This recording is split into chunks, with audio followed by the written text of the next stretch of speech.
ఎక్కడికి వెళ్తున్నావురా? చూసేసింది. సరేలే నిజం చెప్పేద్దాం. ఫ్రెండ్స్తో మూవీకి వెళ్తానక్క. మరి అమ్మకి చెప్పావా?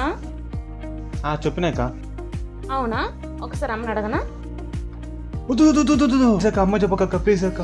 అవునా, అమ్మకి చెప్పకుండా ఉండాలన్నా నాకేంటి? నువ్వేదో ఒకటి ఫిక్స్గా ఉండగా ఏం కాదు చెప్పక్క. సరే, వచ్చేటప్పుడు burger, pizza, chocolate and biryani ఇవి తీసుకొని రా.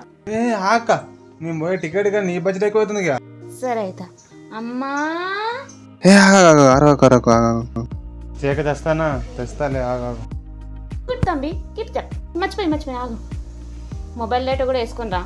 దండమే బాబు, సినిమాకి వెళ్ళట్లేదు. గట్లుంటది మనతోటి.